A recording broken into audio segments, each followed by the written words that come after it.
और कल दतिया उपचुनाव के नतीजे आएंगे, लेकिन इससे पहले सियासी माहौल गर्मा गया है। दतिया में स्ट्रांग रूम के बाहर कांग्रेस कार्यकर्ता डटे हुए हैं। कांग्रेस कार्यकर्ता ईवीएम की पहरेदारी कर रहे हैं। स्ट्रांग रूम के बाहर लगी एलईडी पर निगाह बनाए हुए हैं।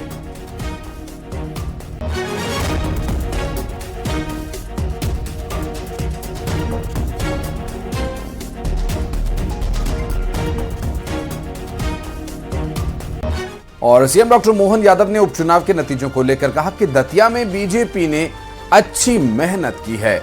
और सीएम ने कहा कि कुछ ही दिनों में फैसला हो जाएगा। दतिया उपचुनाव को लेकर सीएम का यह बयान, कहा दतिया में बीजेपी ने अच्छी मेहनत की और अब फैसला भी इसे लेकर आ जाएगा। तो उपचुनाव है दतिया, कांग्रेस बीते समय चुनाव में कोर्ट के द्वारा वो वेकेंट हुई सीट और ऐसे में भारतीय जनता पार्टी पूरी ताकत से लड़ रही है। अब नाई बाल कितने थोड़े दिन बाद सामने आते, परसों सब मालूम पड़ जाएगा निश्चित रूप से।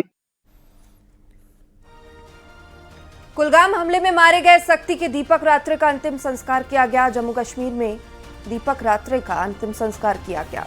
दरअसल मृतक के परिजनों की उपस्थिति में ही यह दाह संस्कार की प्रक्रिया हुई। परिजनों को अभी फौरी तौर पर 2 लाख रुपए का चेक दिया गया और 10 लाख रुपए मुआवजा दिए जाने की भी बात कही गई है। 12 लाख रुपए मुआवजे की घोषणा की गई है।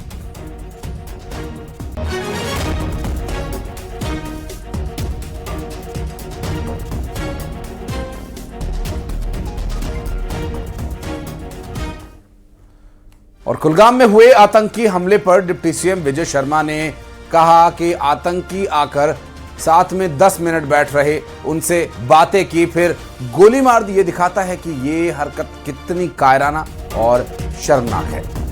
डिप्टी सीएम विजय शर्मा ने कहा कि ये 100 बार साजिश कर ले, जम्मू कश्मीर भारत का हिस्सा है।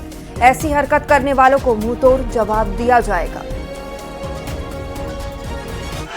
पूरी ही घटना में एक बात जरूर है कि परिजनों ने बताया कि आतंकी आकर 10 मिनट बैठे रहे, साथ में बहुत सारी बातें की और उसके बाद गोली मार दिया। ये दिखाता है कि कैसा कायराना है ये सब कुछ। ये 100 बार कुछ कर लें, षड्यंत्र 100 बार कर लें, जम्मू कश्मीर संपूर्ण रूप से भारत का हिस्सा है और इस तरह के हरकत करने वालों को अब सरकार बदली है तो मुंहतोड़ जवाब जैसे दिए गए हैं वैसे ही। और कुलगाम में आतंकी हमले पर सियासत शुरू हो गई है। प्रदेश कांग्रेस अध्यक्ष दीपक बैज ने इस पर सवाल उठाया। उन्होंने कहा कि धर्म पूछकर गोली मारी जा रही है, कहीं ये कोई साजिश तो नहीं। दीपक बैज ने कहा ये केंद्र सरकार की नाकामी है।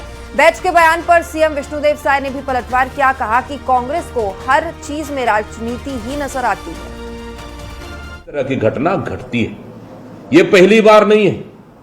आप देखेंगे पुलवामा की घटना, पहलगांव की घटना और अब कुलगांव की घटना, कहीं ये साजिश या षड्यंत्र तो नहीं? जो धर्म पूछकर गोली मारा जा रहा है, जो कि वर्तमान परिस्थिति में केंद्र सरकार के पूरे खिलाफ माहौल है, उस माहौल को कहीं डाइवर्ट करने के लिए तो नहीं? कहीं ना कहीं बड़ी षड्यंत्र नहीं? इस मामले को गंभीरता से जांच होनी चाहिए। अब कांग्रेस को तो बीजेपी के एनडीए के हर चीज में साजिश नजर आती है, तो उनको अपना चश्मा बदल लेना चाहिए। जबलपुर में सीएम डॉक्टर मोहन यादव ने 362 करोड़ 31 लाख रुपए की अमृत 1.0 सीवेज परियोजना का लोकार्पण किया है। और इस परियोजना से शहर के करीब 89,000 घरों को लाभ मिलेगा। और मुख्यमंत्री ने मेट्रोपॉलिटन सिटी बनाने, मेडिकल यूनिवर्सिटी को एम्स स्तर का विकसित करने की घोषणा की। और सीएम ने मदन महल इलाके में आधुनिक जू बनाए जाने और हर विधानसभा में सांदीपनी विद्यालय खोले जाने की भी घोषणा की। डॉक्टर मोहन यादव जी का अरे अपने जबलपुर को भविष्य में मेट्रोपॉलिटन सिटी बनाने की दृष्टि से इंदौर, उज्जैन और भोपाल के बाद जबलपुर को मेट्रोपॉलिटन हम बनाने की तरफ बढ़ रहे हैं और उम्मीद करेंगे 1 साल के अंदर हम इसको मेट्रोपॉलिटन सिटी के रूप में बढ़ाएं। साथ ही साथ भविष्य में फर्नीचर क्लस्टर यहाँ आसपास का इमारती लकड़ी का अच्छा मार्केट भी है। फर्नीचर बनाने वाले भी बहुत अच्छे कारीगर लोग हैं। आज के समय में इसको प्रोत्साहन देने की आवश्यकता है।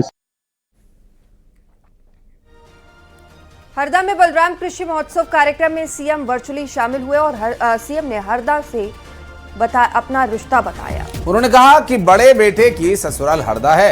एबीवीपी के समय हरदा आया जाया करता था।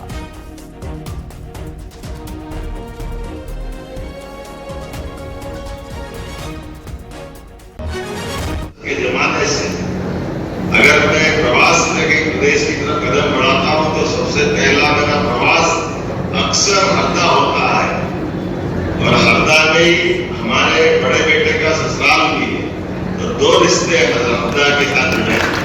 सच में हरदा के लिए ये बात की आनंद भी है कि हमारे लिए आज बलराम कृषि महोत्सव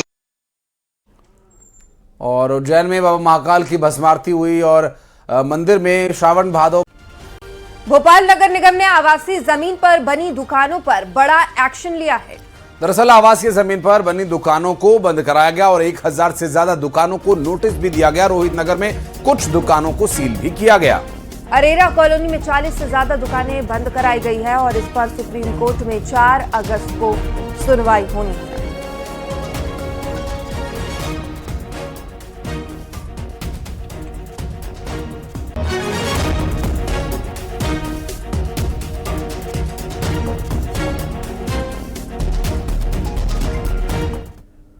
और खबर इंदौर से, जहां पति की हत्या के आरोप में पत्नी और उसके प्रेमी को आजीवन कारावास की सजा सुनाई गई है।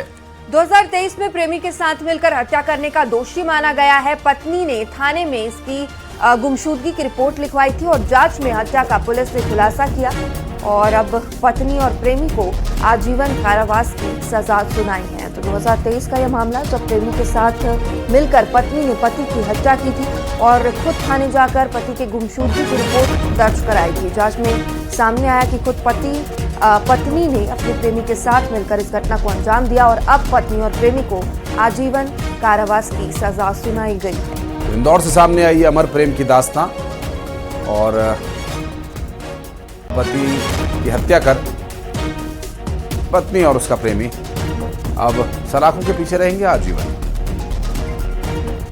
पूछताछ की गई और जिस हथियार से यूज किया था उन हथियारों को भी उसने घर में जाके छुपा दिया था, चाकू से मारा था और उसकी रिकवरी भी हो गई है। उनकी कॉल डिटेल्स ही है, कॉल डिटेल्स में दोनों एक्यूज बातें कर रहे थे और प्लानिंग की भी स्टोरी भी आई है और एक होटल में भी गए थे। वहाँ पे होटल में आते और जाते हुए दोनों से वीडियो फुटेज भी आए, उसके आधार पर इनको पहचान भी की गई थी और सीधे आधार पर न्यायालय ने प्रमाणित माना है और विवेक कुमार चंदेल कोर्ट ने